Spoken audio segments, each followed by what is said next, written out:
Hola, ¿qué tal? Buenos días, buenas tardes, bienvenidos a Viernes de Derechos Humanos. Hoy tendremos la participación del doctor Emilio Álvarez y Casa.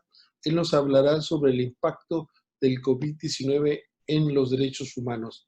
Él es senador de la República y exsecretario ejecutivo de la Comisión Interamericana de Derechos Humanos. Como siempre, el foro está abierto para su participación.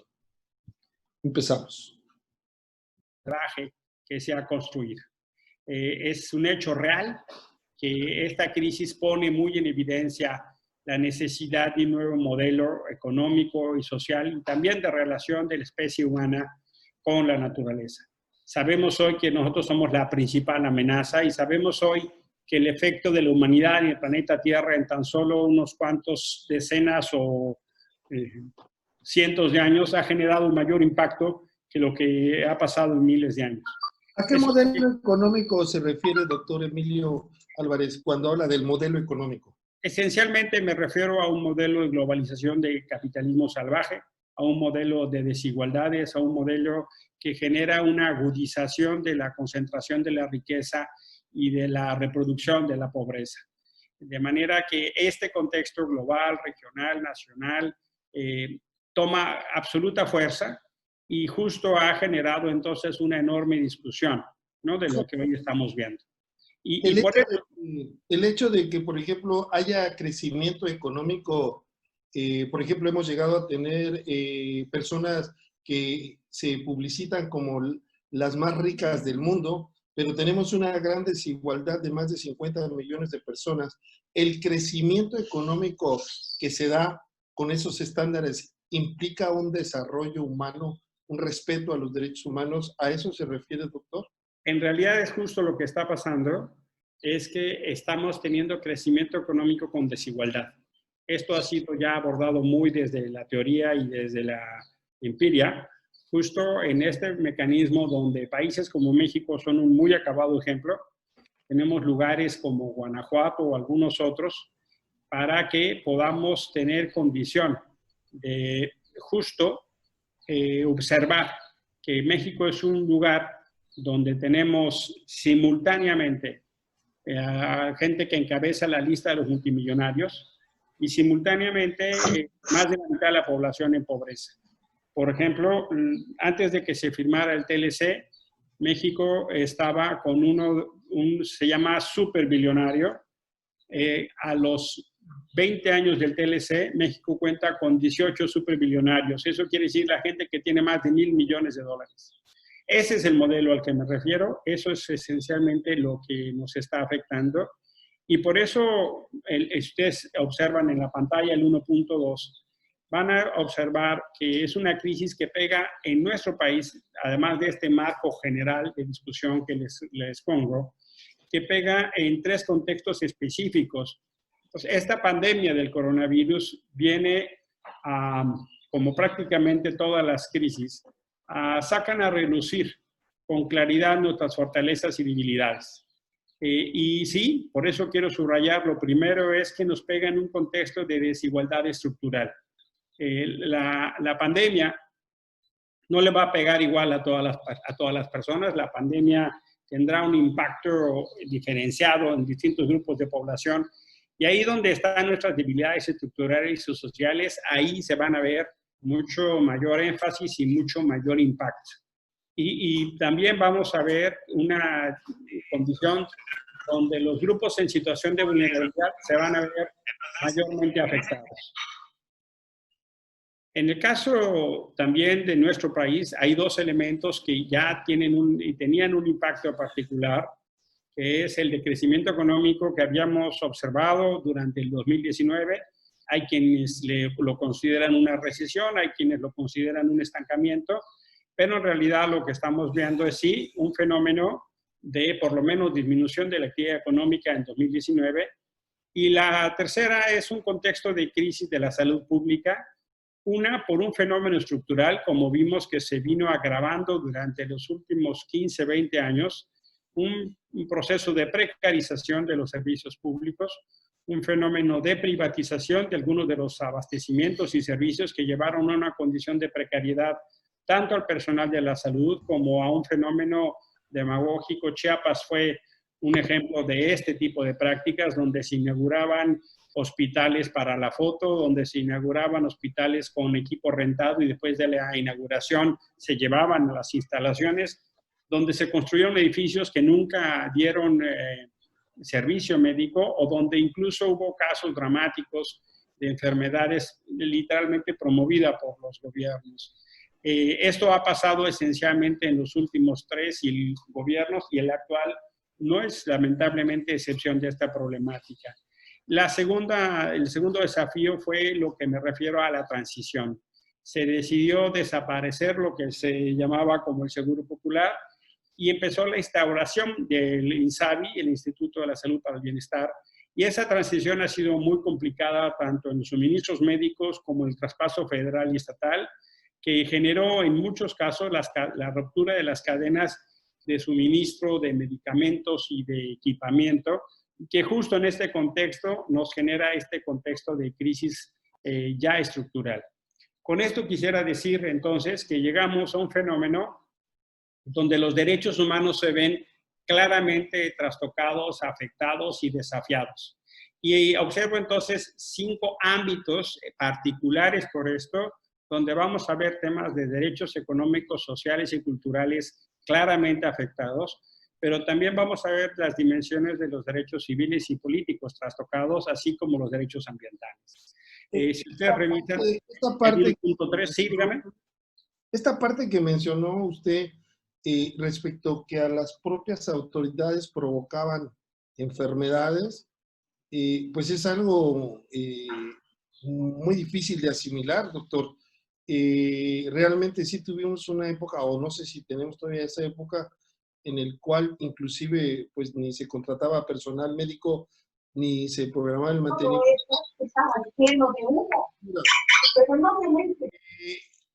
¿Por qué Chiapas? ¿Por qué Chiapas ha servido para este tipo de simulaciones? ¿Cuál es su...? Lamentablemente el estado de Chiapas, junto con algunos otros, como Oaxaca, Guerrero, pero en particular Chiapas, es un estado que tiene ahora los mayores niveles de desigualdad y pobreza. La debilidad en la proveeduría de los servicios que garanticen los derechos humanos, como el derecho a la salud, es de una enorme afectación. Y los distintos gobiernos han intentado encontrar en la política pública de salud uno de los medios tanto de acercamiento como de gestión pública, que termina en ocasiones siendo más una demagogia política. Y lo que hemos visto muy infelizmente es que hay una precarización de los servicios y se utiliza más esencialmente como un fenómeno demagógico. Cuando yo digo que los gobiernos incluso han generado enfermedades, es porque ha habido ya casos distintos denunciados y ha habido problemas incluso hasta de medicamentos indebidamente suministrados, o falta de los protocolos, o afectación a los distintos personas que acuden a los hospitales, niños y de distintas edades, que la precariedad de las instalaciones, la falta de personal, la falta de medicamento, terminan atentando contra la vigencia de los derechos humanos, en particular el derecho a la salud. Requiere entonces ubicarlo como una de las prioridades de la cosa pública, de la gestión pública y de la acción gubernamental. Muy infelizmente, en el estado de Chiapas se ha venido repitiendo un estado de las cosas donde no se han garantizado, en este caso, esta dimensión de lo que se conoce como los DESCA, de los derechos económicos, sociales y culturales. Hay distintos instrumentos internacionales que hablan sobre esa materia. Más adelante vamos a ver sobre el particular. Pero eso me parece, y lamentablemente no ha sido solo Chiapas. Hay otros casos, ustedes recordarán los dramáticos casos como en Veracruz, con el gobierno antes de Javier Duarte, que suministraba agua en lugar de tratamiento contra el cáncer, o algunos otros casos más de esencialmente la construcción de un mecanismo de perversos negocios al amparo del poder para licitaciones y venta de medicamentos y renta de equipo, cuando en realidad eso vino debilitando estructuralmente la capacidad del Estado, que fue parte de un modelo global y que México no escapó a eso, pero que infelizmente el fenómeno de tránsito de los modelos de salud en la actual administración no han tenido la planeación o la consistencia de vida que hayan generado entonces menos sobresalto en la proveeduría de algunos medicamentos, por ejemplo, en aquellos que necesitan los niños con cáncer o algunos otros. Esos son los aspectos particulares donde nos ha afectado. ¿No sería muy pronto para hacer esa clase de afirmación en el poco tiempo que lleva el gobierno actual y la magnitud del problema que enfrentamos, en el cual, como usted bien dice, las instituciones no estaban preparadas, había una cierta de simulaciones y negocios al amparo del derecho a la protección de la salud? Quiero también decirles que pueden hacer preguntas, como siempre, a través del chat. Tenemos una observación aquí que nos hace Daniel Villafuerte Solís, gracias. Solo una precisión, la ruptura de la cadena de los suministros médicos ocurrió mucho antes de la creación del INSABI. Es correcto, es correcto. La llamada compras consolidadas. Es correcto, estoy de acuerdo con esa observación, que por obvios de tiempo no desarrollo, y acompaño lo que dice usted, doctor Lascano, respecto a que es temprano para evaluar esta administración. Lo que sí es un hecho es que el fenómeno de la ruptura de las cadenas, como se menciona, empezó antes, y lo que sí ha sido muy señalado es que ha sido un proceso de transición muy sobresaltado y no muy planeado. Yo espero que ese proceso pueda tener éxito y espero que a lo largo del tiempo se pueda revertir el daño estructural. Espero que eso sea así. Estoy claro y consciente que no será pronto, pero también hay que señalar que el proceso de transición ha sido realmente a sobresaltos y con unas afectaciones que tienen que ver ya incluso con quejas del propio personal de la salud en distintos ámbitos, tanto federal como estatal, de las rupturas de estos propios procesos. No es solo una lucha debida y pertinente contra la corrupción, sino también generar los mejores procesos de transición. Con esto quisiera terminar la primera parte sobre las 5 crisis conectadas, porque el problema es que entonces que el impacto del COVID en los derechos humanos tiene una mayor dimensión. Será mayor en aquellas personas en condiciones de pobreza, será mayor en aquellas personas en condición de discriminación o desigualdad. Por supuesto, y quisiera solo de manera sintética y esquemática mencionar 5 crisis que ya se conectaron. La primera es una crisis de salud, evidentemente, por la naturaleza misma de la pandemia, un fenómeno que en diciembre, enero empezó en China y veíamos lejanos, y ahora ha costado ya la vida de miles de personas en México y en el mundo, con contagio de millones de personas. Por supuesto, hay incluso un debate fuerte sobre la veracidad de los datos respecto a cuántas son las personas que han muerto por este tema. El tiempo se sabrá, pero creo que es un tema crítico respecto, por ejemplo, lo que llamamos el derecho a la verdad, a la información, a la transparencia. Hay, por supuesto, una dimensión económica que tiene, por supuesto, una enorme referencia respecto a lo que va a significar en la pérdida de millones de empleos y de fuentes de trabajo y la reproducción de una mayor desigualdad. Hay ya distintos estudios económicos que más adelante podemos subrayar, pero lo que está previendo la CEPAL, el Banco de México o distintos sectores analíticos en el mundo económico están manifestando un enorme impacto tanto en la generación de oferta y demanda, que va a tener una enorme consecuencia para las familias en México y en el mundo. Infelizmente hay una crisis de inseguridad que ya se venía presentando y que lamentablemente ha continuado en la administración actual, pero que nos lleva justo a esta problemática que hemos visto en distintos lugares, donde pues la delincuencia no tiene cuarentena y que infelizmente tiene otro tipo de afectaciones muy severos en materia de derechos humanos. Por supuesto que estas condiciones van a tener un impacto social, por supuesto que va a tener una afectación muy tremendo y que eso puede generar, y eso lo vamos a discutir más adelante, cómo es que se está aproximando y parte de los elementos que tendríamos que estar cuidando en la afectación de la dimensión social, por ejemplo, en el incremento de la pobreza.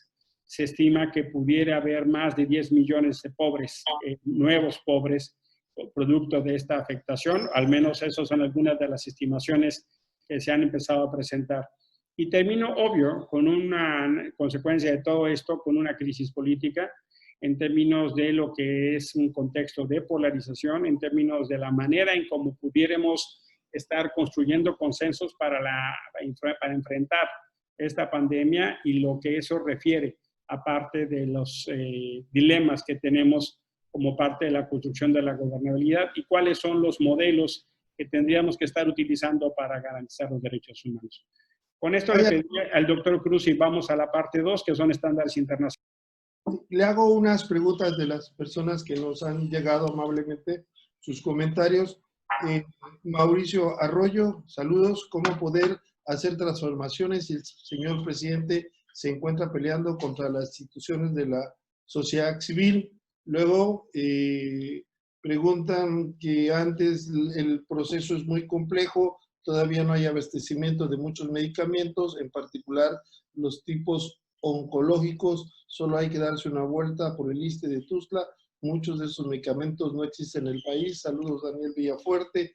Luis Alberto Rivera Rodríguez dice, en los principios de Siracusa, las observaciones generales del Comité de Derechos de la ONU, Derechos Humanos de la ONU, de la libertad de movimiento, se brindan directrices de los estados que restringen derechos humanos. Bueno, hace todo un comentario más que una pregunta, y también en contrapartida hay una pregunta, dice, las instituciones de la sociedad civil muchas veces se beneficiaron del área público, no todas, pero sí muchas de ellas. Roberto Ramírez y Pichardo Trejo, tras las consecuencias económicas en la pandemia, podemos entrar a un aumento de tasa de criminalidad y violencia en el momento. Ayer o antier tuvimos aquí en un municipio que se llama Carranza, tuvimos una serie de actos ilícitos muy graves.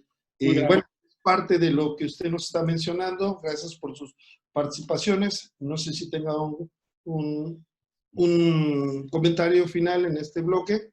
Sobre algunas de las preguntas o referencias que nos hacen las vamos a comentar, por ejemplo, los principios de Siracusa y algunos otros más. Por supuesto que sí hay un fenómeno, eso hay que así decirlo, ha habido una reiterada manifestación del personal de la salud por falta de medicamentos, no solo ahora se hace más crítico. Hemos escuchado, hemos visto, hemos sido testigos de manifestaciones de trabajadores del ISSSTE, trabajadores de seguros del IMSS y incluso instituciones de los gobiernos de los estados.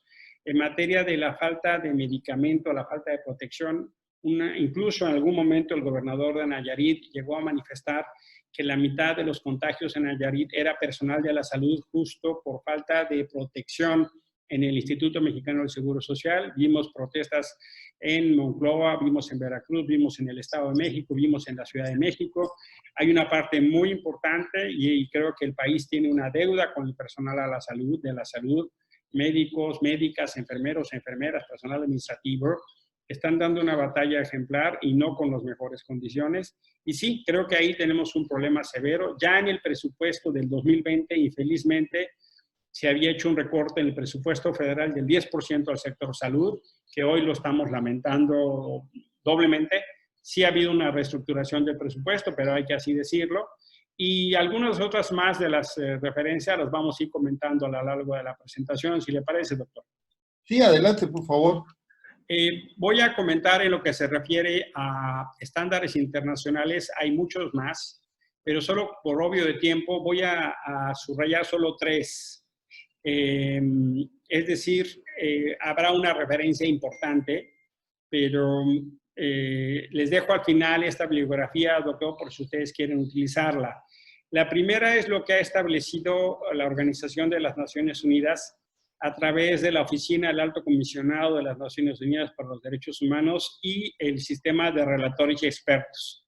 En particular, quiero poner especial atención a lo que se conoce como las directrices esenciales para incorporar la perspectiva de derechos humanos en la atención a la pandemia COVID-19. Este es un documento que sale en abril, 2 de abril del 20, y le voy a pedir al licenciado Cruz exactamente este documento. Ustedes lo pueden, ya lo tienen allá en la UNACH por si alguien quiere disponer de él. Y si no, si entran a la página del Alto Comisionado van a encontrar estas directrices que son muy importantes respecto a lo que se está considerando como los principios de Naciones Unidas para aproximarse. El primer tema tiene que ver justo con lo que se mencionaba sobre los principios de Siracusa, los estados de alarma, de excepción y otras formas análogas. Establece los criterios bajo los cuales, en condiciones de excepción, de regulación, de control y de temporalidad, pueden suspenderse los derechos, el ejercicio de ciertos derechos bajo el orden del interés público. Eso es un documento de Naciones Unidas de 1948, pero que establece con mucha claridad cuáles son los modelos de aproximación para la restricción de derechos. Debo celebrar yo que sí, en el caso mexicano, y eso es una cosa que valoro del gobierno federal, que no haya puesto medidas coercitivas en contra de la población. Eso es uno de los aspectos que sí considero positivos. No así lo que ha sucedido con algunos gobiernos estatales y municipales que han generado estados de facto o estados de excepción. En el recuadro azul, que contenido son esencialmente los puntos que ustedes pueden observar, es estados de alarma y excepción y otras figuras análogas. El deber de proteger y personas vulnerables. Si me baja tantito el maestro, si puede bajar nada más ahorita al recuadro azul, por favor, al inicio del documento, para que nos puedan seguir en la presentación. Más abajo, por favor, o más arriba, más arriba. Más arriba el documento, por favor. Más arriba. Ahí. Un poquito, el recuadro que dice contenido es el que vamos ahorita a conservar. Si lo podemos poner al centro de la pantalla. Lo que este documento observa entonces es esencialmente esa primera discusión. Segundo, el deber de proteger a las personas. Es que debes de ponerle aquí. Gracias. Resalta lo que yo ya daba algunas ideas en materia de los héroes y heroínas de la salud, personas con discapacidad, movilidad humana, no discriminación y xenofobia, minorías, género, niñas y niños, personas privadas de su libertad, pueblos indígenas, igualdad y equidad racial.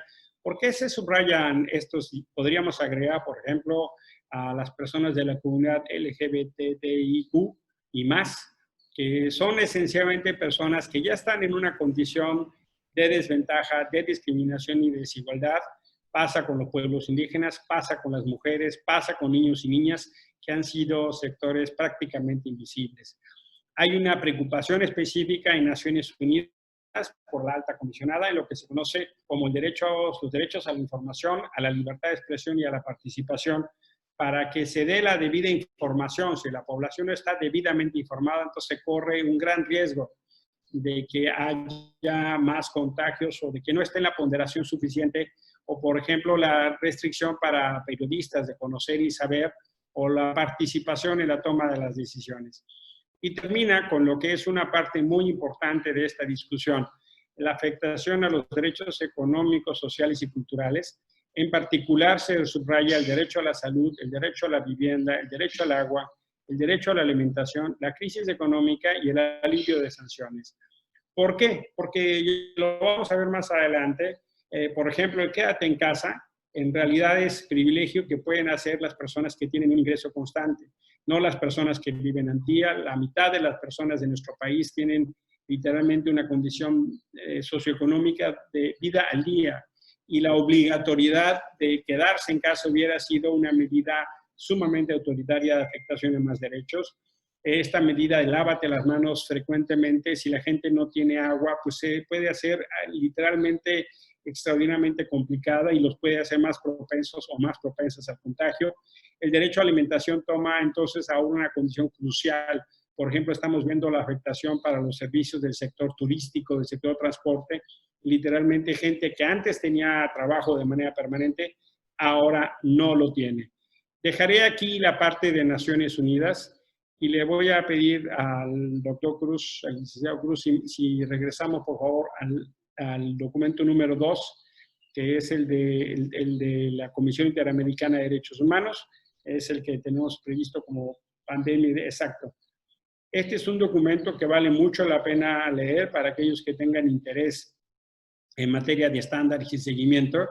Refiere justo a un documento presentado por la Comisión Interamericana de Derechos Humanos que se conoce como Pandemia de Derechos Humanos en las Américas. Es la resolución 1/2020 Es un documento también que se presenta a fines de marzo, que busca establecer criterios de orientación de los estados e incluso tiene algunos factores coincidentes con Naciones Unidas, pero hay un elemento interesante de diferencia que es al final es compartir las buenas prácticas. Este documento lo pueden obtener en la página de la Comisión Interamericana de Derechos Humanos, o aquellos que tengan interés se pueden ya contactar con el SECOCISE.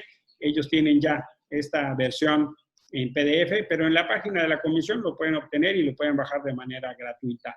Lo que quiero subrayar entonces es cómo desde la Comisión Interamericana y desde los estándares interamericanos se está viendo ya una afectación muy importante en materia de los derechos humanos. Vamos a ir a la página de la organización internacional Human Rights Watch.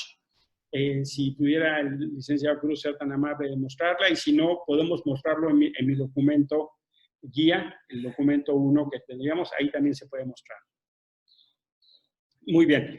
Quienes tengan interés en esta discusión, les invito a ver esta referencia. Es el documento de Human Rights Watch que se llama Dimensiones de los Derechos Humanos en la Respuesta del COVID. Si hubiera condición de hacer un recorrido a la página un poquito, deslizando hacia abajo, van a ver cómo un poquito más adelante, para que vean si podemos ver los elementos, ahí está. Las letras en azul son los elementos de contenido y que justamente aquí subrayan con mucha importancia, por ejemplo, cuando hablan de la norma internacional aplicable, hablan ya del Pacto Internacional de Derechos Culturales, lo que se conoce como el PIDESC, y también subrayan la importancia de la vigencia de los principios de Siracusa, la importancia de subrayar el derecho a la salud, que en el caso mexicano no solo por garantía constitucional, sino por los instrumentos internacionales que hemos firmado y de las cuales somos partes, como tanto el Pacto Internacional como la Convención Americana de Derechos Humanos. Vamos a encontrar, por ejemplo, aquí algunos principios muy importantes en materia, por ejemplo, de garantizar en las cuarentenas que se cumplan las normas de los derechos humanos, el tema de garantizar la protección a los derechos de la salud, proteger a las personas en custodia e instituciones. Esto es un tema crítico, por ejemplo, para las personas en reclusión, que infelizmente en nuestro país han sido poco atendidas. Ha habido ya denuncias muy graves de contagios en distintos reclusorios de la República.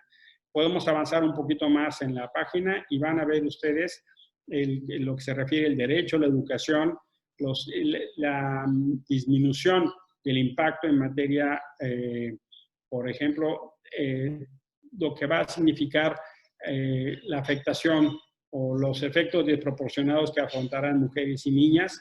Esto es un tema muy grave, porque negar este fenómeno lo que hace es que se hace peor.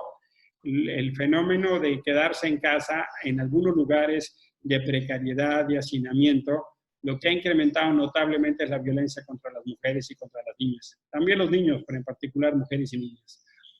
Ha habido un fenómeno de incremento notable de las denuncias, tanto en los sistemas telefónicos como en organizaciones que han acompañado. Y hay algunos otros elementos que solo voy a subrayar para efectos de poder tener como una mejor idea, que tiene que ver, por ejemplo, los efectos de proteger la confidencialidad del paciente, cómo podemos generar condición de atención médica personal sin discriminación. Creo que el fenómeno de la atención generalizada es un acierto.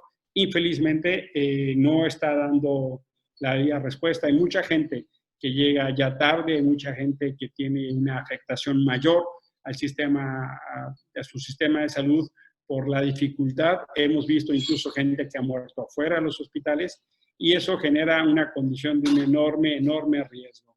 Ya el personal médico ha incluso manifestado la precariedad. Hemos sido testigos en la parte positiva de estrategias de solidaridad y de donación de organizaciones o familiares o ciudadanas que han decidido apoyar a los médicos ante la falta de equipamiento. Conozco en lo personal gente del sector salud que ha organizado colectas o que ayuda a generar como un fenómeno de solidaridad para esta condición. Ya mencioné, y es parte de lo que aquí se subraya, el impacto, por ejemplo, para la dificultad del acceso al agua y el saneamiento.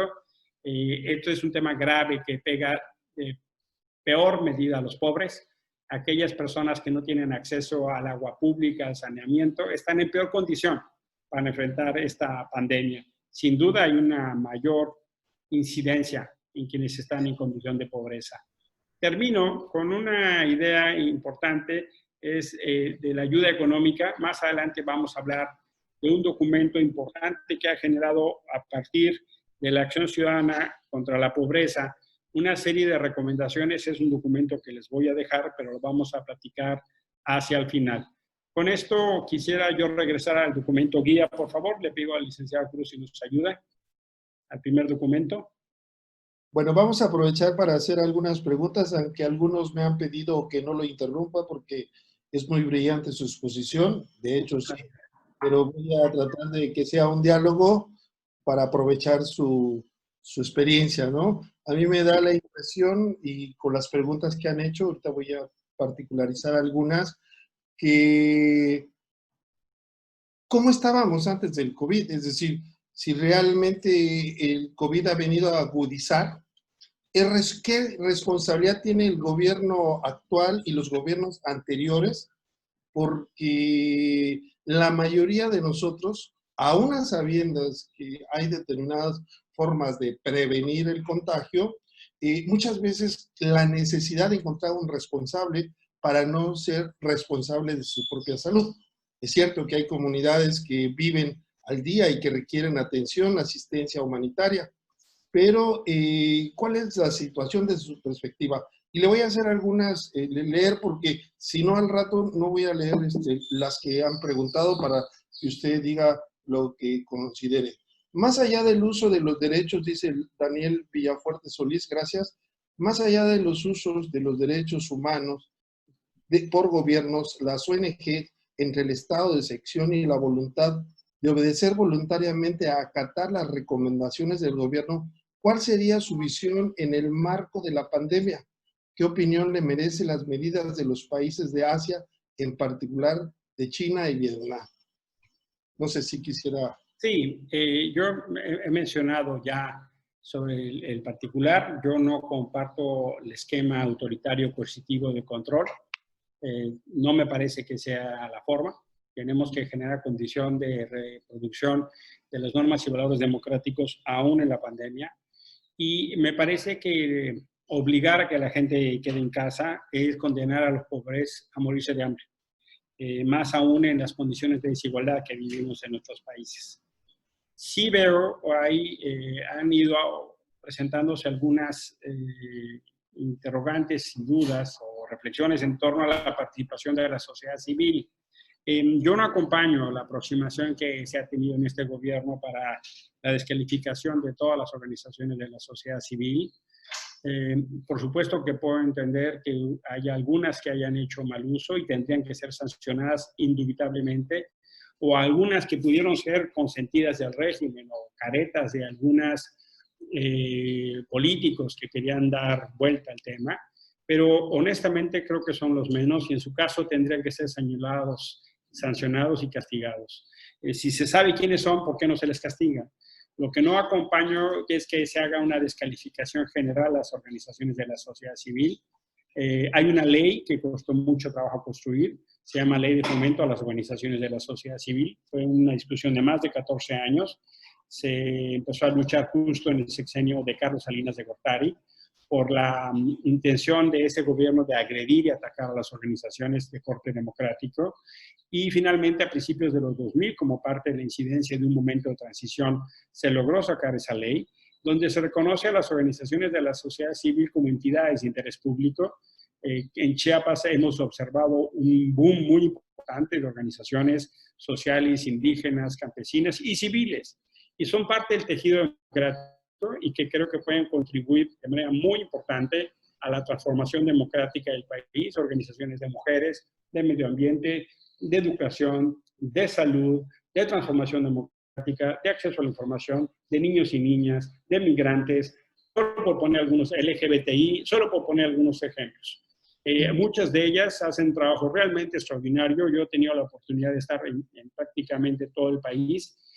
Recientemente en Chiapas tuve conversación con algunas organizaciones que atienden la problemática migrante y es realmente impresionante su trabajo.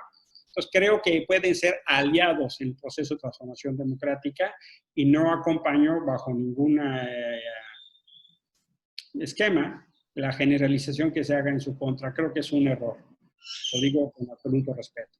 Gracias. Pero creo que podríamos entonces, si le parece, avanzar un poquito. Claro, claro, como usted disponga. Vamos, si quiere, ya vimos el número 2.2, que es la Comisión Interamericana de Derechos Humanos. Podemos avanzar en esto.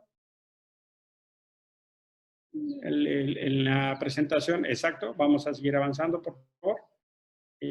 Ya vimos la página de Human Rights Watch, ya lo vimos. Y vamos acercando entonces hacia el aspecto 3, el punto número 3, que se llama aspectos a resaltar. Vamos a quedarnos ahí como la última parte de la presentación para la reflexionar. Yo digo y subrayo que es necesariamente hora de solidaridad. Pienso que los valores y los compromisos son para usarse en todo momento, pero en las crisis más. Si en un momento de no crisis se utilizan los principios y valores, en este caso democráticos, pues está bien, pero no hay virtud en ello.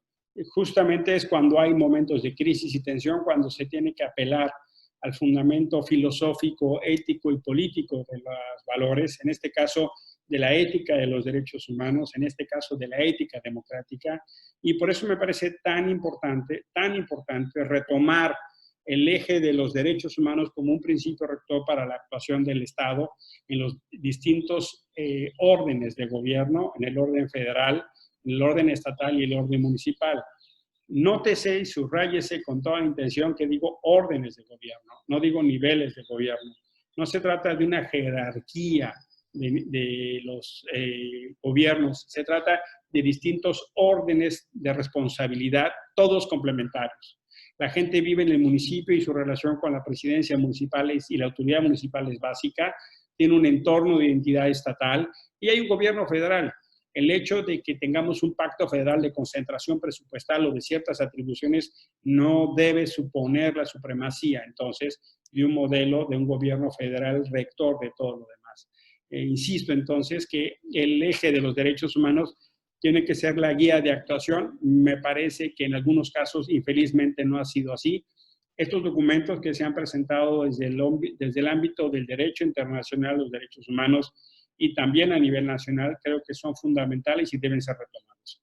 Quise subrayar solo 10 puntos de lo que me parece vital, más y como el carácter de síntesis de algunas de las preocupaciones e impactos principales, lo comentábamos de inicio con el doctor Martínez Lascano, de dónde está, en mi opinión, algunos de los impactos más importantes, y quise recapitular a manera de síntesis las siguientes ideas.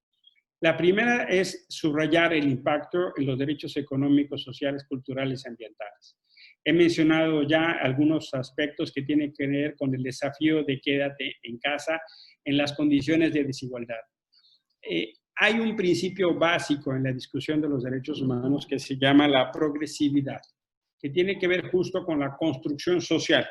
Y cada vez más se habla desde esta noción, no solo desde el debate en trinchera y desde forzar las concepciones, que a veces no, los límites no vienen necesariamente, las nuevas trincheras no vienen necesariamente de la academia, sino más bien de los movimientos sociales, de los activistas, de los actores literalmente en territorio, de los pueblos indígenas, de las mujeres, de la comunidad LGBTI. Así, a veces, y luego esto es acompañado, sí, con una reflexión de orden académica. Y cada vez se habla más del derecho a no ser pobre. ¿Y por qué lo refiero? Porque me parece que en esta redefinición de lo que se está llamando el regreso a la nueva normalidad, no solo en la cotidianidad de estar en las calles, sino de repensar nuestros modelos económicos. Si lo que sucede después de esta crisis, de este encierro, de este impacto, es que regresamos a hacer las cosas como antes las hacíamos, me parece que vamos a seguir cometiendo el gravísimo error de modelos sociales que reproducen la desigualdad. No es admisible la condición de pobreza en la que están, por ejemplo, viviendo los pueblos indígenas en Chiapas, la condición de discriminación y negación para muchos hombres y mujeres. Por eso cada vez más se habla tanto desde la trinchera social como académica en el derecho a no ser pobre. Y me parece entonces que ese entendimiento tiene que llevar a esta segunda reflexión, que yo le pongo en el número 2, la pesadilla que ya llegó. Hay quienes dicen, bueno, pues cuando salgamos de esta cuarentena vamos a tener las cosas muy complicadas. Yo honestamente pienso que ya están complicadas y se van a poner más complicadas. No es que quiera ser pesimista, pero por ejemplo, el día de ayer en el Senado de la República, el gobernador del Banco de México hizo una presentación de distintos escenarios económicos.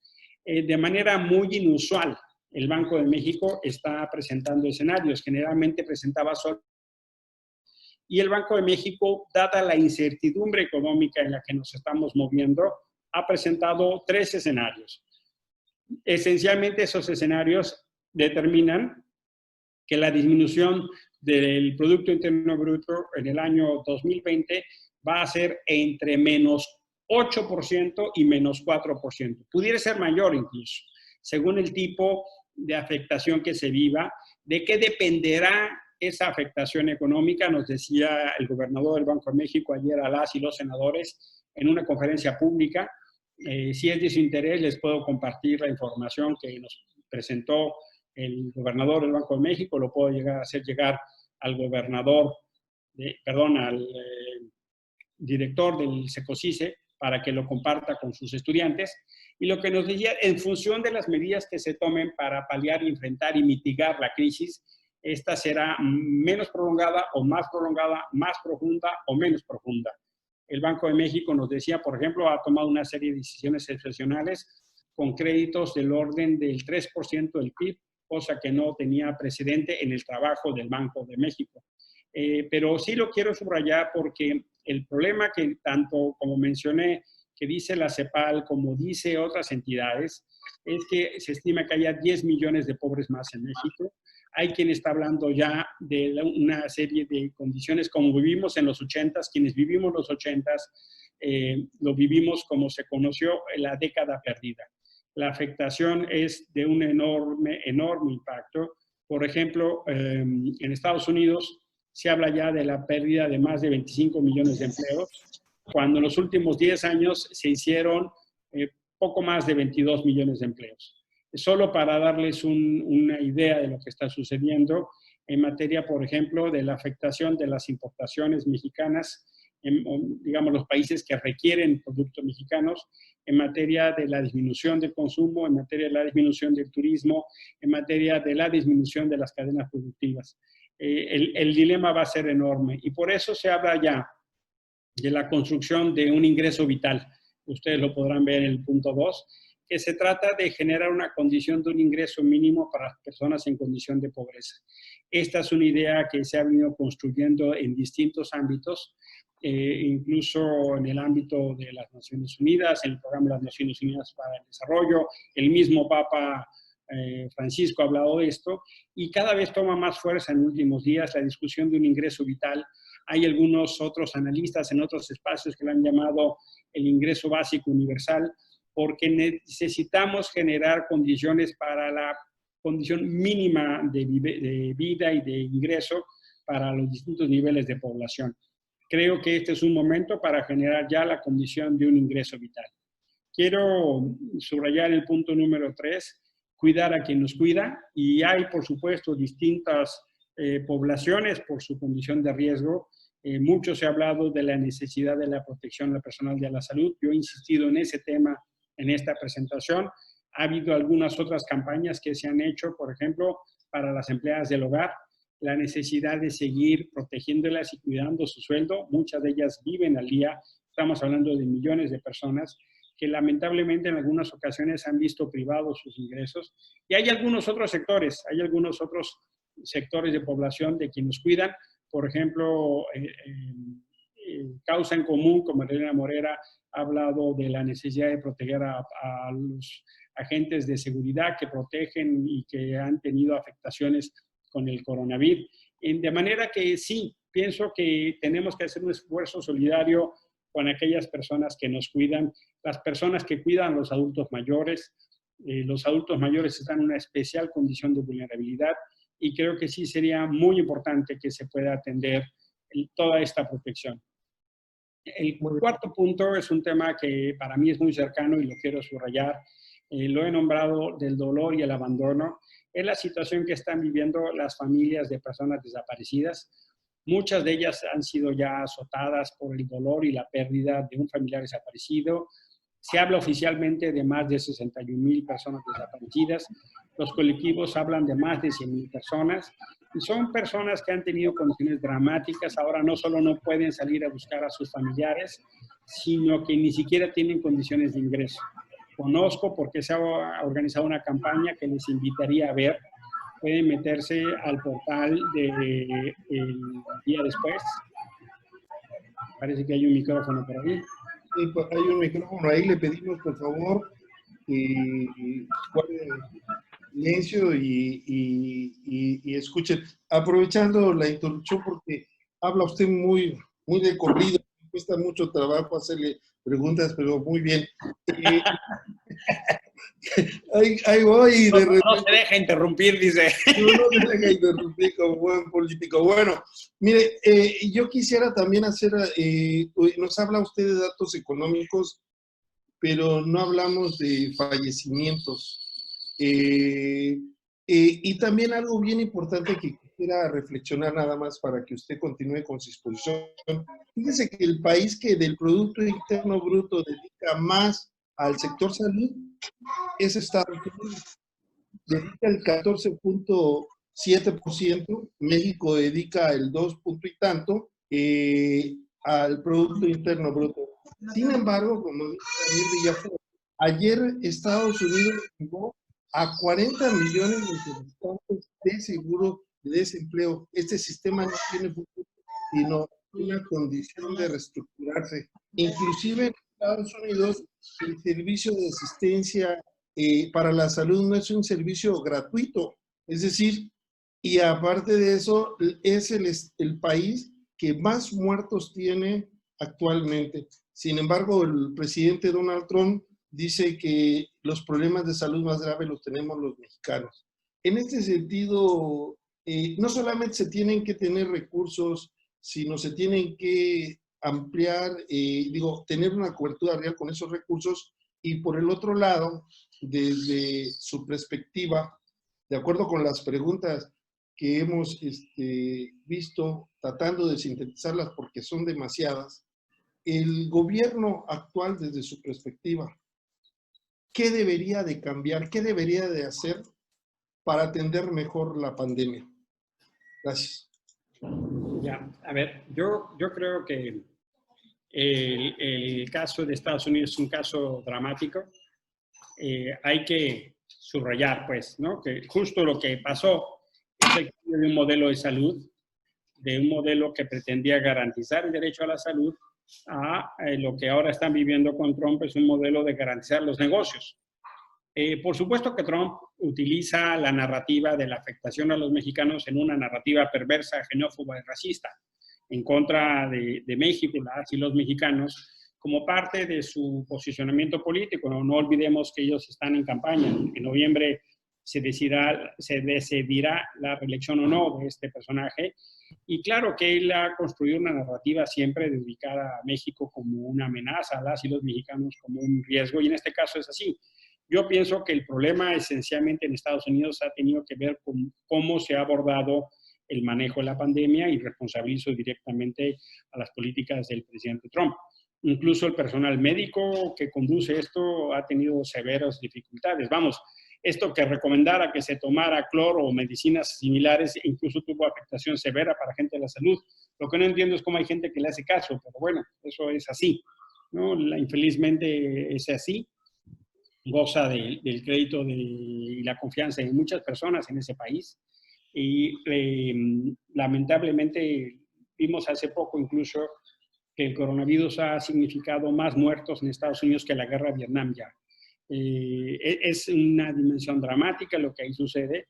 hemos conocido de esfuerzos de distintos gobiernos estatales para tratar de contrarrestar los efectos, pero creo que en esencia tiene que ver, sí, con un modelo donde se ha privilegiado el mercado por encima de los derechos. Claramente creo que hay distintas aproximaciones, pero me parece que tenemos este dilema y claro, en la frontera norte, por ejemplo, véase lo que está pasando en Baja California, justo con un fenómeno regional de afectación. En nuestro caso ha sido muy severo. Toda esta construcción que ha querido hacer Trump para afectar o querer responsabilidad a China, me parece que tiene que ver justo con la construcción de una narrativa pública de manera de lo que se refiere como un riesgo. Y es un uso electoral.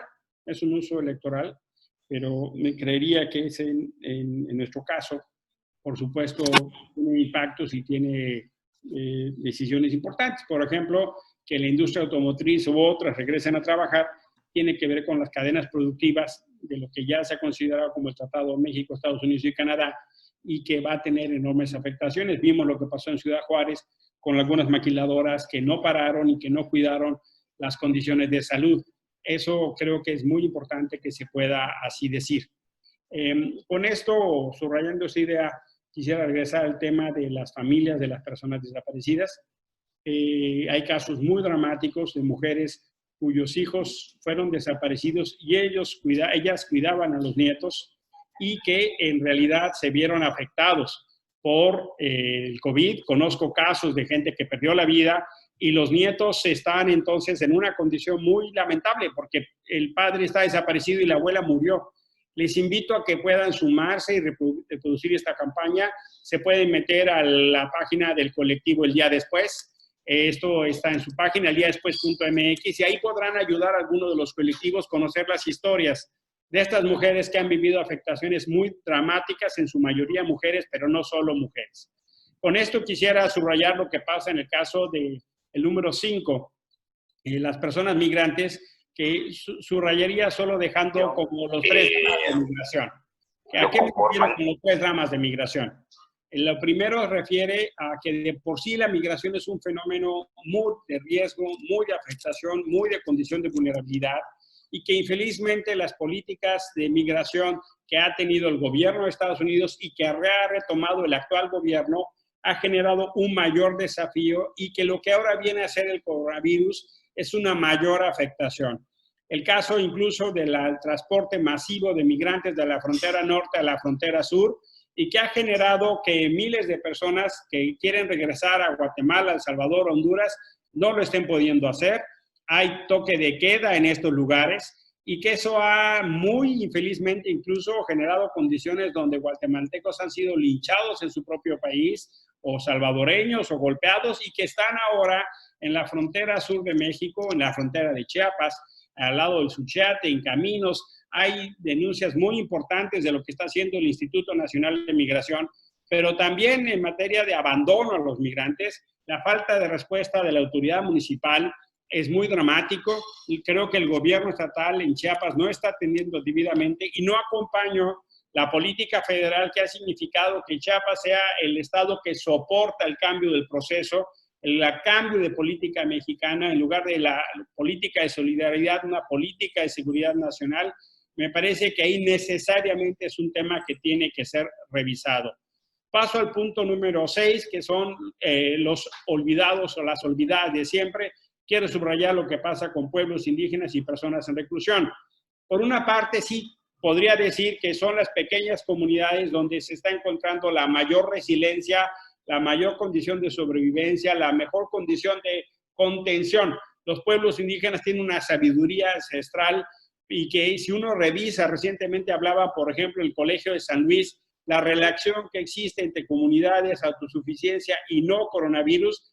Esencialmente vamos a encontrar de manera destacada a los pueblos indígenas, pero también otra vez las condiciones de desigualdad les impactan. Y quiero resaltar en el otro lado de la ecuación lo que pasa con las personas en reclusión. Es muy grave lo que ahí está sucediendo en materia de la afectación de la vigencia de los derechos humanos. Quiero dar los últimos puntos ya como para aprovechar un diálogo más cercano, si le parece, doctor Lascano. Adelante. Para que podamos tener un intercambio con quien nos está dando preguntas y aprovechar un diálogo más fluido. Sí quiero subrayar que la negación empeora la situación de violencia hacia las mujeres, niñas y niños. La verdad, este es un tema muy crítico. Creo que infelizmente incluso se han cortado los recursos públicos para albergues de mujeres víctimas de violencia, para albergues de mujeres indígenas. Creo que es un error. No se puede apelar a un país como México, con la economía número 14, a la solidaridad internacional. La Secretaría de Gobernación ha dicho que va a buscar recursos en embajadas. Honestamente, creo que no corresponde que el gobierno esté buscando recursos de la cooperación cuando hay recursos en México. Creo que hay cosas que tienen que reorientarse el gasto público y no es admisible que las mujeres víctimas de violencia estén en una condición donde no haya recursos, porque eso significa una expresión contundente de que no es prioridad para este gobierno y eso hay que así subrayarlo. Yo no puedo acompañar que las mujeres víctimas de violencia, las niñas, no sean protegidas por el Estado mexicano. Quiero platicarles una experiencia en el número 8, que es cómo se ha agudizado la violencia contra las personas de la comunidad LGBTI. La iniciativa Ahora, que yo formo parte, ha establecido un refugio que se conoce como Casa Frida, para poder albergar a personas de la comunidad que hoy por hoy o han quedado sin trabajo o han sido víctimas de la homofobia, la lesbofobia y que no tienen dónde vivir. Me parece que por eso hoy tenemos que poner especial atención a aquellas personas que están en condición de riesgo. Ya he dicho, y lo subrayo en el punto número 9, las violencias no hacen cuarentena. Me parece que infelizmente lo que estamos viendo con los cárteles, incluso hasta repartiendo despensas para tratar de ganar base social. Y terminaría un tema que me preocupa mucho, que es el punto número 10, es la garantía de los derechos humanos respecto a la no militarización y las no medidas autoritarias. Me preocupa mucho que en este contexto se haya decidido sacar un acuerdo por parte del presidente de la República para formalizar la presencia de las Fuerzas Armadas en labores de seguridad sin poner el contenido sustantivo de la reforma constitucional de la Guardia Nacional, que eran los criterios de la Corte Interamericana de Derechos Humanos en la sentencia Alvarado y otros. La Corte Interamericana y luego el Congreso mexicano retomó esos 5 principios que tienen que ver justo con características para la participación de las Fuerzas Armadas como regulada, como fiscalizada, como temporal, como subordinada y complementaria. Lamentablemente este acuerdo no da ninguna explicación de esos elementos y lo que tendríamos que estar discutiendo es cómo van a regresar las Fuerzas Armadas en marzo del 24 a sus cuarteles e infelizmente eso no se tiene ahí. Voy hacia la última parte, le pido al licenciado Cruz si me ayuda para movernos a la siguiente página y con esto yo estaría terminando y lo quiero dejar así. La Oficina del Alto Comisionado de las Naciones Unidas para los Derechos Humanos ha dicho, y yo lo quiero retomar como cierre de esta presentación, que los derechos humanos deben estar en el corazón de la respuesta. No deben ser algo extra, algo complementario, algo formal, algo para la foto, sino que deben ser el eje del desarrollo de la política pública y la acción de los 3 órdenes de gobierno. Los derechos humanos como mecanismo de respuesta y atención en el COVID-19 deben ser el corazón de la respuesta. Esta sería hasta aquí mi intervención, doctor Lascano, y si quiere pasamos a las preguntas y respuestas. Les dejo al final, ya el licenciado Cruz puede nada más sencillamente para efecto de enseñarles, les dejo una bibliografía que quien tenga interés puede solicitar, son distintos títulos, ahí vienen ya algunos elementos de información que pudiera ser de su interés. Estoy abierto a su atención, doctor Lascano. Gracias, muy amable, muy brillante, muchas reflexiones quedan respecto a la situación, a los derechos humanos, a este coronavirus que nos ha afectado a todos, ¿verdad? Respecto al tema de la violencia a las mujeres, señala Ross Conde que se necesitan más acciones por parte de la sociedad y organizaciones porque el gobierno y las autoridades vulneran el derecho de vivir en una vida libre sin violencia. Falta capacitación en el gobierno y empatía para atender un tema tan delicado. Aprovecho esta pregunta también para saber cuál es su opinión también respecto a la forma de que muchas veces estos grupos de mujeres, por llamarlo así, no porque sean mujeres, llegan al extremo de la violencia. Es decir, cómo acompañar, políticas adecuadas para proteger a las mujeres y que las mujeres en determinado momento sean una garantía de paz para todos, no solamente por una situación de género, sino con una situación de humanidad. Yo creo que lamentablemente no se está entendiendo por parte de nuestro presidente y por consecuencia en la estructura pública, aunque hay señales importantes en su gobierno que no quiero desdeñar. Que tenga un gobierno paritario me parece muy importante y también hay mujeres muy capaces. Celebro que el Congreso mexicano sea paritario, pero cuando se desdeña la violencia contra la mujer, me parece que se está haciendo un daño profundo al problema, porque entonces no se está mandando el mensaje de indignación y de acción que se requiere. Tampoco pienso que sea una buena decisión suspender los recursos para las organizaciones de la sociedad civil o para las mujeres, los albergues de mujeres. Y me parece que sí, por supuesto, la sociedad civil en realidad es quien ha promovido.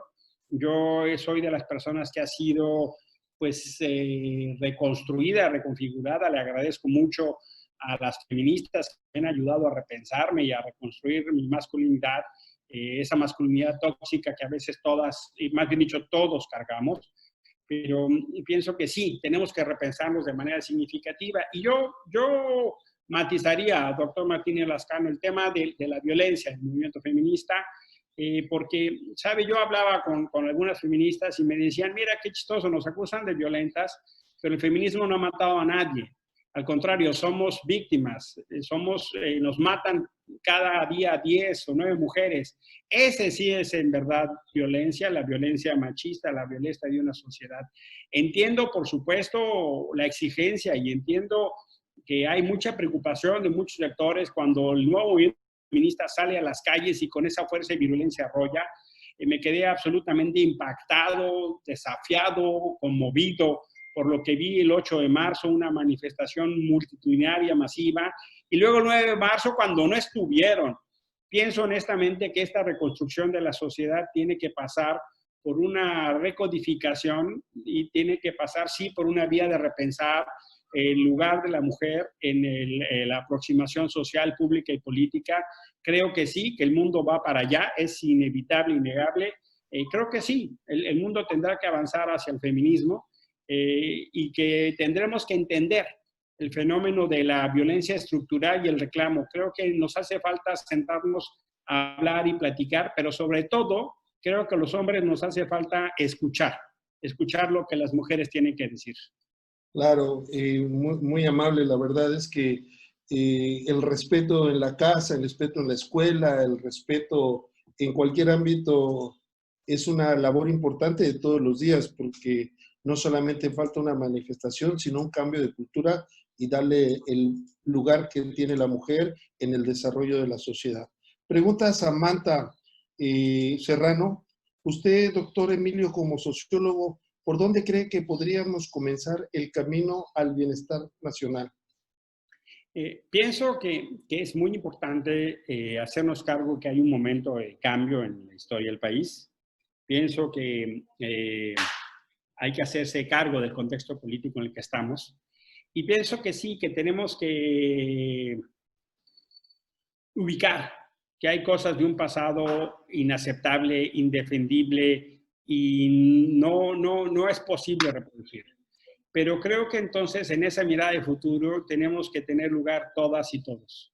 Creo que es muy importante que se genere una condición de una visión de Estado.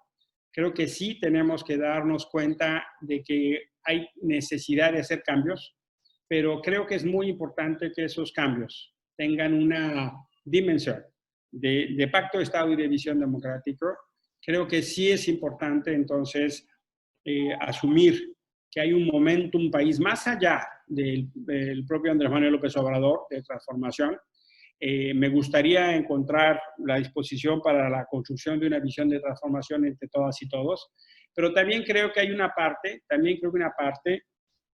del cambio no pasa por los gobiernos, creo que una parte pasa justo por la vigencia de los derechos humanos y pasa por la construcción y su defensa.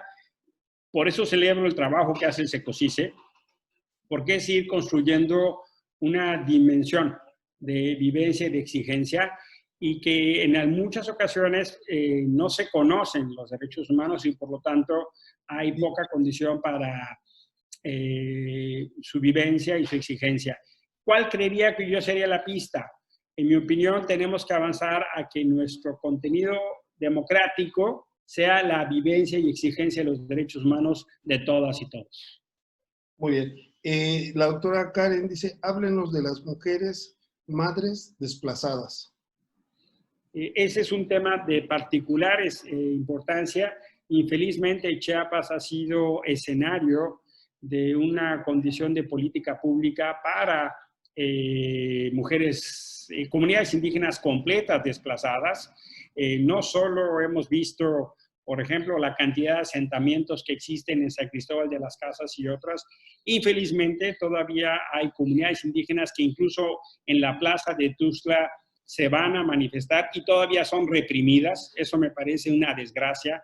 Hay niños y niñas que incluso no tienen acceso a la escuela, por ejemplo, y que están en una condición de absoluta pobreza.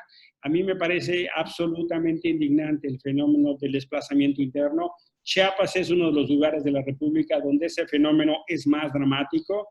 Hay distintas organizaciones de derechos humanos que trabajan ese tema y que hacen un trabajo muy valioso de acompañamiento.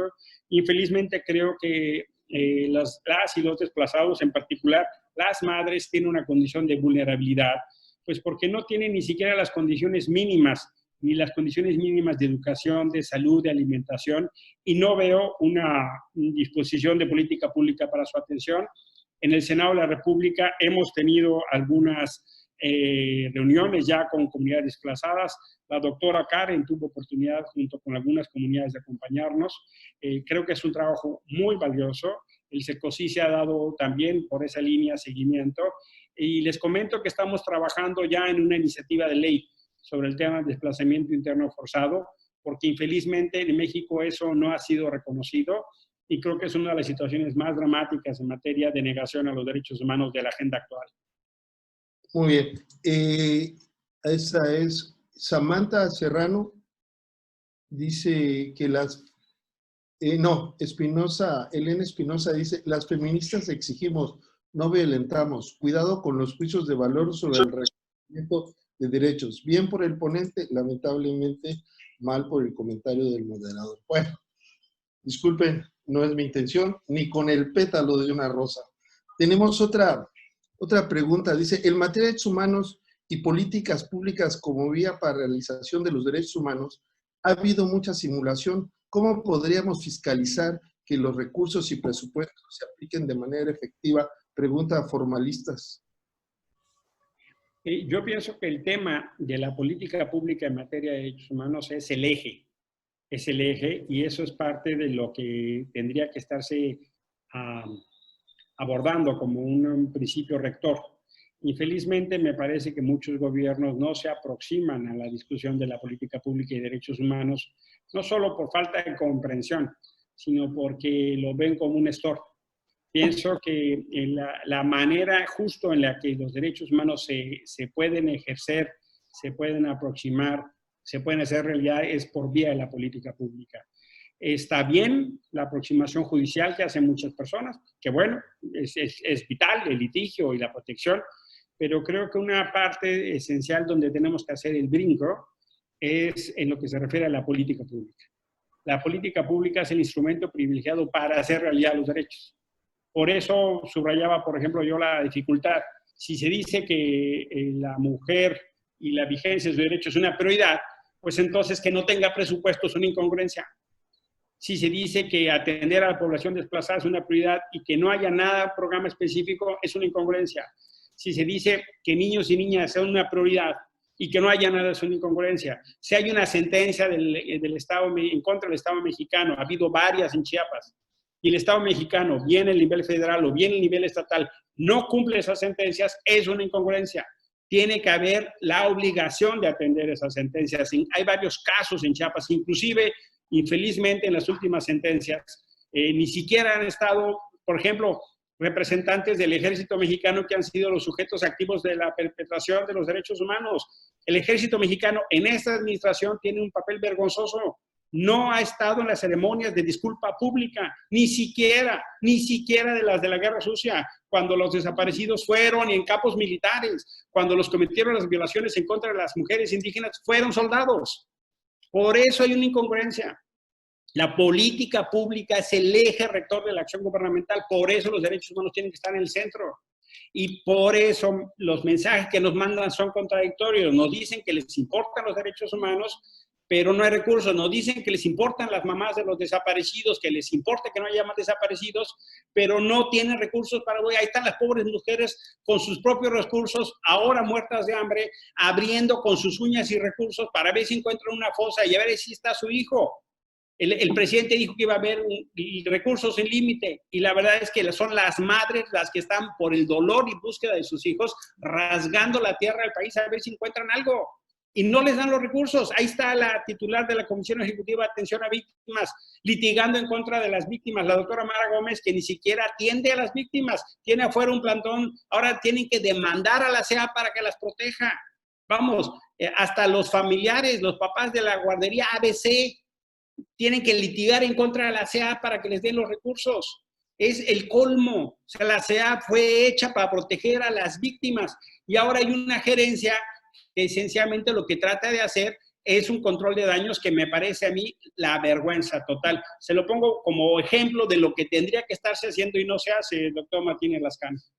Sí, la verdad es lamentable la actuación del ejército en algunas de las sentencias de la Corte Interamericana que quedan evidentes, sin dejar de mencionar en 1968, la sentencia Radilla Pacheco, la sentencia respecto a Montiel Cabrera, todas violaciones sexuales, la sentencia México en el caso de Valentina, mujeres indígenas, mujeres que tienen una edad dentro de la niñez o la adolescente violadas sexualmente por miembros del ejército mexicano.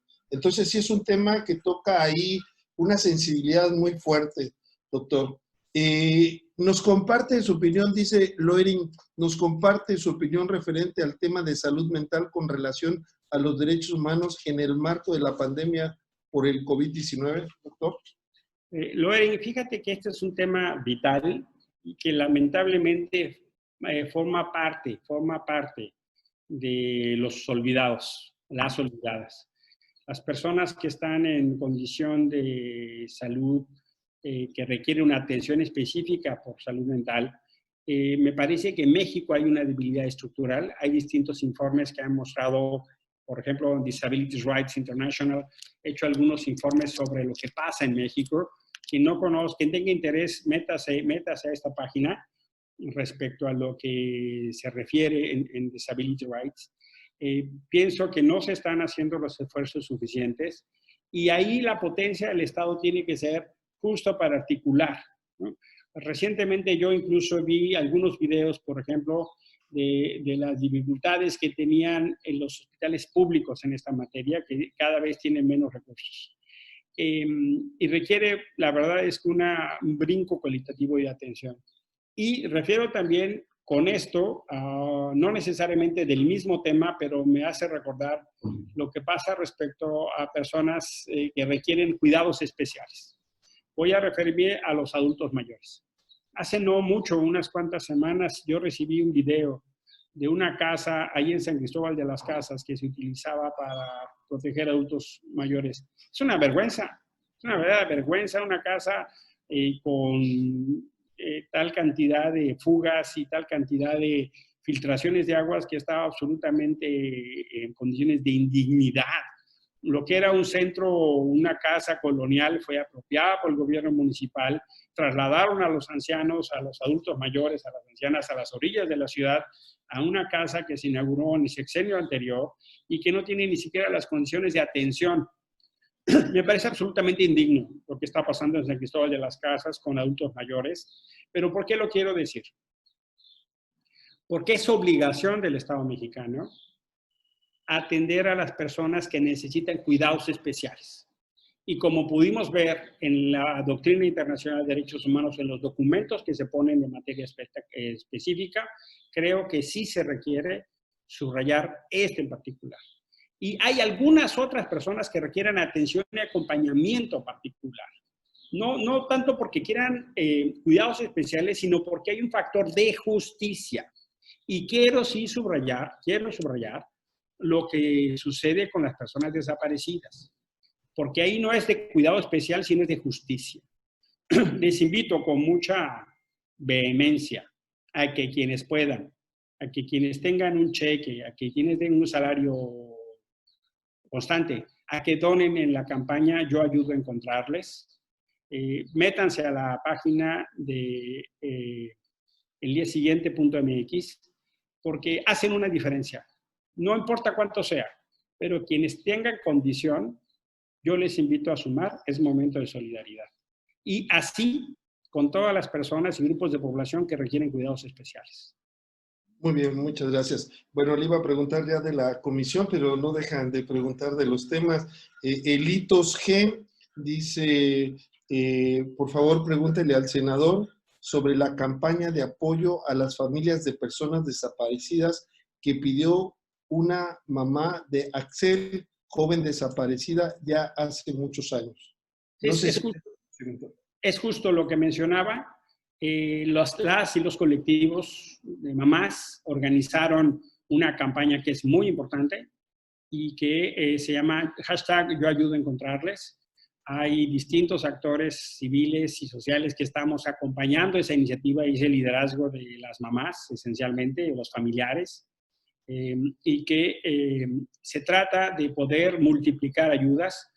Ahorita hay más de 40 colectivos que en todo el país.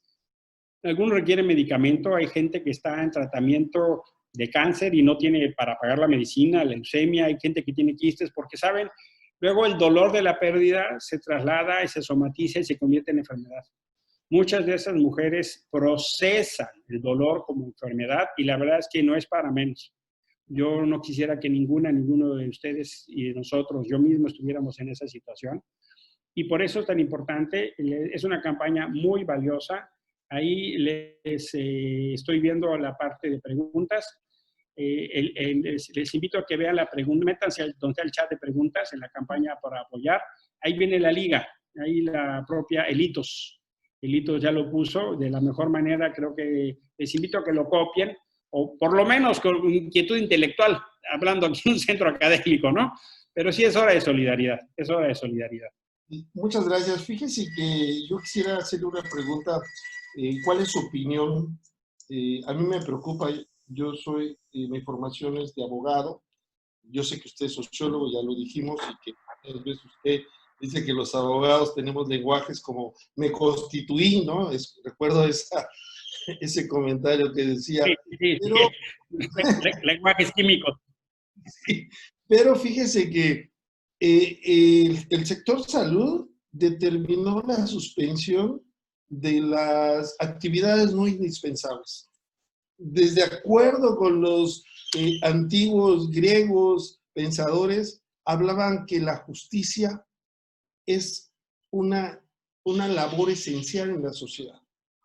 ¿Cuál es su opinión que los tribunales no estén pensando en reanudar a sus labores aprovechando la tecnología, que pues bien podrían hacerlo, sino que están en espera y mientras tenemos, hablando nuevamente del tema de la mujer, tenemos que se ha incrementado de acuerdo con la propia Secretaría de Gobierno, de Gobernación, perdón, un 120% la violencia hacia las mujeres, la violencia doméstica. Si bien es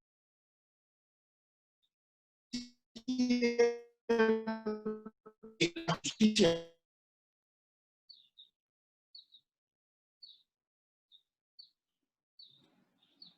como lo hacen los médicos, los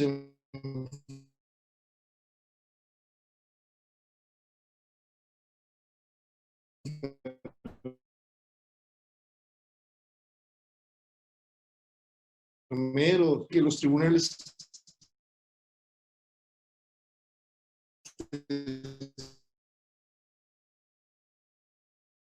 cerrados.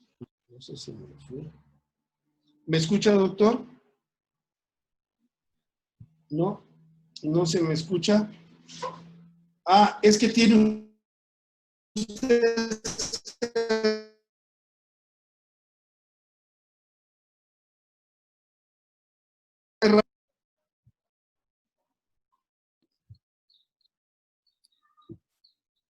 Ya, es que me decía que no lo podía quitar, que el anfitrión me tenía que quitar el silencio. Ya, muchas gracias. Mire, yo sí pienso, doctor Martínez Lascano, que la justicia es una actividad esencial. No, para mí sí lo es. Puedo entender la preocupación que existe para que no haya más contagios y la idea de cuidar. Lo que no puedo entender es cómo no se utiliza de manera debida la tecnología para acelerar los procesos judiciales, sobre todo en casos de emergencia judicial. El ejemplo que usted pone me parece que ilustra de mejor manera el caso de la violencia contra las mujeres, como varios otros. Ahí donde hay casos de vida o muerte, ahí donde hay casos dramáticos, ahí donde hay casos de intervención, de emergencia, tendría que haber la acción de la justicia. Justo por fenómenos como esos, en la Comisión Interamericana de Derechos Humanos se generó el estándar de las medidas cautelares. Las medidas cautelares buscan ser un instrumento de acción inmediata para evitar que se consume una violación o que regrese al estado anterior de las cosas. Era una medida de urgencia judicial o de acción para evitar una violación a los derechos humanos. Pienso que en el ámbito de la justicia tendría que actuarse así. Por ejemplo, en materia de amparo, ¿no? O sea, es que hay decisiones que si no se controlan van a tener consecuencias jurídicas o de otra naturaleza irreversibles. Entonces, cuando pase la pandemia, eventualmente ya no va a haber condición para que se detenga el fenómeno de la violación o del agravio. Y yo sí pienso que tendría honestamente que repensarse el funcionamiento del Poder Judicial en sus distintas condiciones y situaciones y órdenes. Bueno, ha sido una charla realmente muy interesante. Yo quisiera aprovechar su experiencia, finalmente su participación en la Comisión Interamericana de Derechos Humanos. ¿Nos podría decir cómo funciona la Comisión Interamericana a grandes rasgos y cuál es la respuesta de México ante las tareas que realiza la Comisión Interamericana de Derechos Humanos? Por favor, ¿nos puede contar su experiencia? ¿Cómo no? ¿Cómo no? Llegó el tiempo en que el litigio internacional llegara a México. México es un alumno tardío en el sistema interamericano, de los más tardíos del continente. Reconoce la competencia de la Corte hasta finales de los 90, ya casi en diciembre de 98. Y con lo cual el litigio estratégico en derechos humanos se retrasó en México, pero ya empezó a llegar ese tiempo. Hay entonces un tema que es crítico. México es uno de los países más denunciados en el sistema interamericano de derechos humanos, en la Comisión y la Corte, y eso pasa esencialmente por la falta de respuesta en México. Las comisiones de derechos humanos no hacen su trabajo. Las comisiones estatales y la Comisión Nacional, infelizmente, tenemos un sistema que cuesta miles o decenas de millones de pesos y no resuelve. Y eso me parece que es dramático. Hoy estoy muy preocupado por lo que pasa con la CNDH y las comisiones estatales. Pero por eso, entonces, como última instancia, la gente va al sistema interamericano, esencialmente a la puerta de la comisión. La comisión, entonces, sirve para distintos aspectos. Sirve para medidas de emergencia, que son las medidas cautelares. Afortunadamente, en México cada vez más se retoma lo que sucede con las medidas cautelares, pero es una medida de emergencia que creo que es uno de los foros más útiles para ese particular. Sirve también para litigio, pero es un litigio, hay que tenerlo claro, producto de las debilidades financieras en las que los estados tienen a la comisión. No es un litigio pronto. Infelizmente toma tiempo el litigio interamericano y que tiene que ver con las condiciones estructurales. Los casos tardan entre 5 y 10 años y es muy dramático porque hay una apuesta para asfixiar a la comisión. Para que se den ustedes cuenta de la debilidad, pues no hay prácticamente ni un abogado por país, ¿no? Lo cual es muy, muy triste, ¿no? Con todos los casos que llegan. Y eso es un estado de las cosas que se quiere que así sea, porque los estados no tienen interés, entienden en sus compromisos internacionales como que se les pega, ¿no? Eso me parece muy infeliz. ¿De qué otras cosas sirve el sistema de la Comisión Interamericana? El sistema sirve como un foro importante de deliberación y denuncia, también de propuesta, también de construcción de acuerdos, también de acelerar procesos, incluso a veces de denuncia. Para eso son las audiencias. Las audiencias de la Comisión Interamericana son esos espacios para dar a conocer temas, problemas, incumplimientos. Es muy importante que estén pendientes. La Comisión tiene varios periodos al año.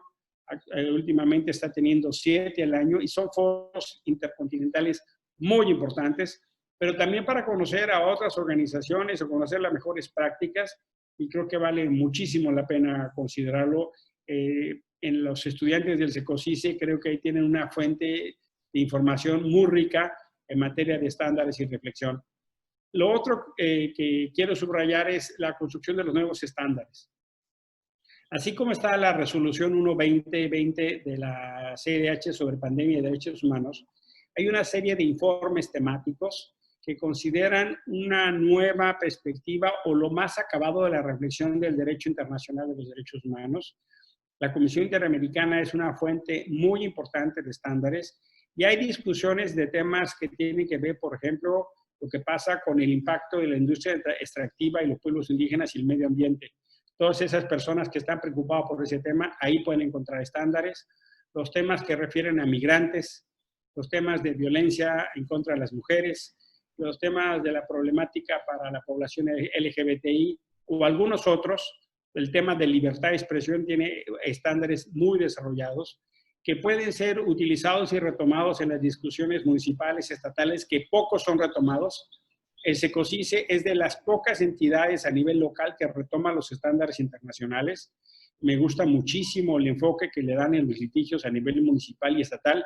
Eventualmente eso causa molestias de la autoridad, pero creo que por eso es vital que se entienda el cumplimiento de su función y su mandato. Pocas entidades de la República tienen un trabajo así tan consistente y es muy importante continuar con esta labor. Y termino diciendo que la comisión es la puerta para llegar al corte. Algunos casos pueden haber soluciones amistosas o casos previos, y en otros casos la comisión manda a la corte. Y ahí hay otro litigio, otro proceso. No es un sistema con dos niveles, es un sistema con dos momentos. No es que la corte esté arriba de la comisión, sino que es otra etapa. Aquí hay gente que ya ha litigado en el sistema interamericano. Pilar Noriega, que nos está acompañando, ella ha llevado varios casos, incluso ha obtenido sentencias de la corte.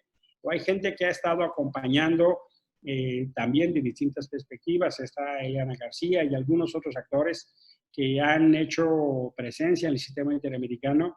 Creo que es un instrumento que hay que usar, es valioso, así como también hay que utilizar en complementario el trabajo que se hace con el sistema de Naciones Unidas, lo que significa el uso del sistema de relatores o de los comités del niño, las desapariciones forzadas, el de distintos grupos de trabajo que existen en México. Bueno, no solo existen en el mundo, pero han trabajado en México, de ejecuciones extrajudiciales o los relatores especiales, los mecanismos especiales, pueden ser de extraordinaria utilidad.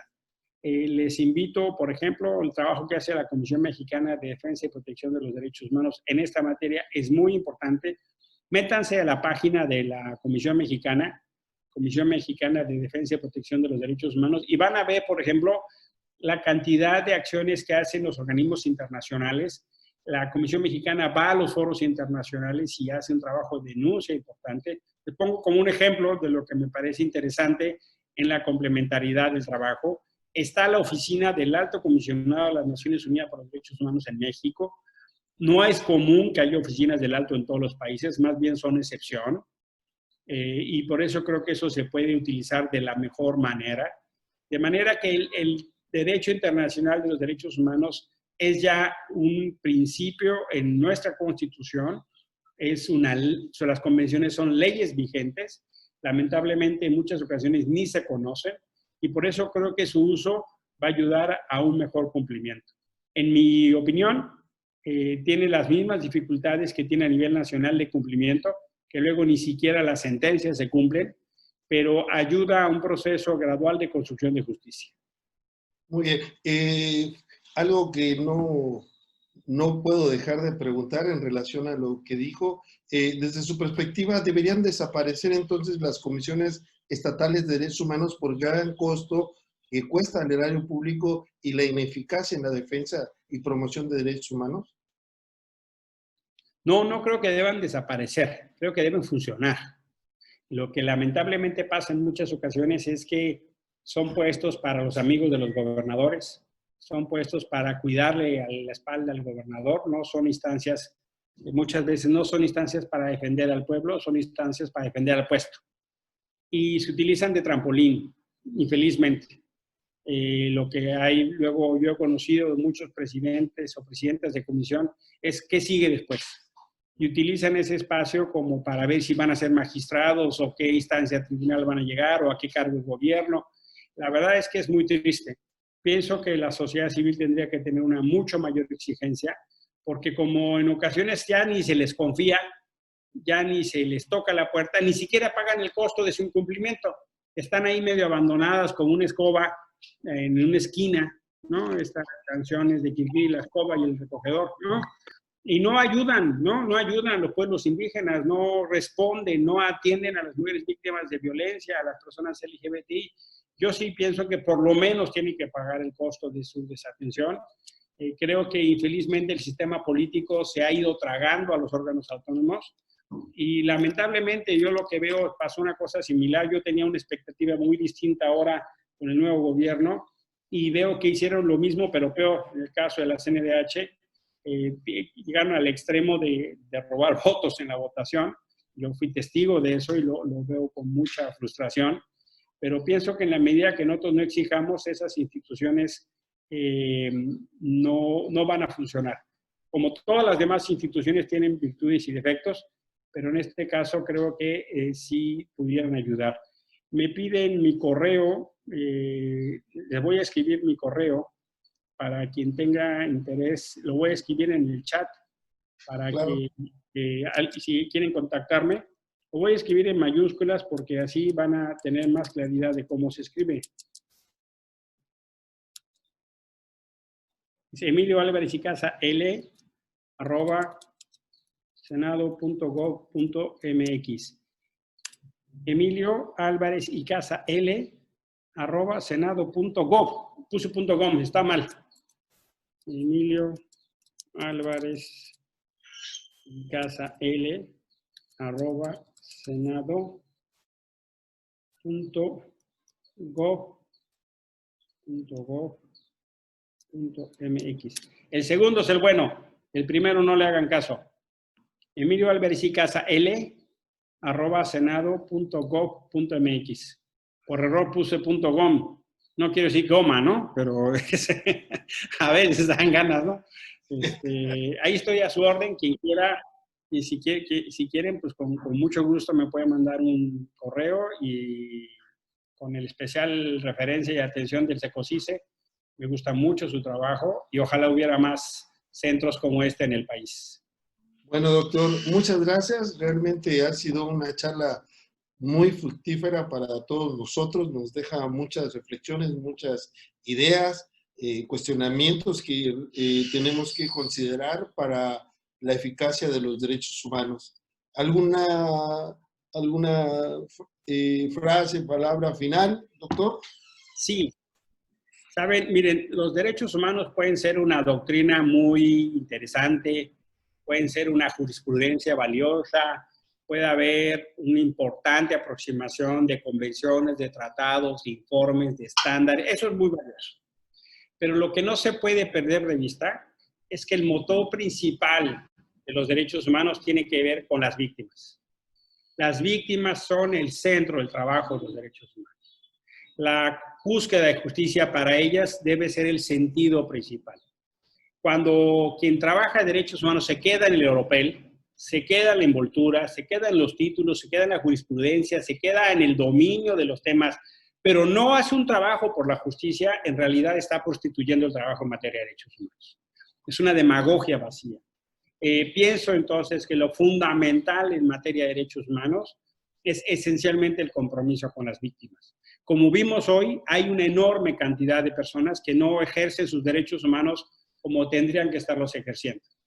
Pasa con las mujeres, pasa con las víctimas, pasa con los familiares desaparecidos, con las poblaciones indígenas, con las poblaciones desplazadas, en particular pueblos indígenas, pasa con las personas en reclusión, pasa con niños y niñas, pasa con mujeres, pasa con la población migrante que vive situaciones tan dramáticas, con adultos mayores, con personas que viven en condiciones de detención o de encarcelamiento, pasa incluso hasta con los propios servidores públicos que tienen afectación a sus derechos y personal a la salud o la seguridad pública. En fin, lo que quiero decir es que cada quien con función de su agenda y su interés puede trabajar, pero creo que el tema fundamental es el compromiso con las víctimas. Para eso es que se ha construido todo este instrumental y el ejercicio de los derechos de todas y todos como contenido sustantivo de la democracia. Muchísimas gracias a todas y todos por su atención. Hasta la próxima. Un fuerte abrazo en la distancia, un abrazo virtual. La verdad, muchas gracias por su tiempo, sus opiniones y a los demás nos vemos el próximo viernes en Derechos Humanos. Buenas tardes. Gracias. Hasta pronto. Hasta luego. Un gusto.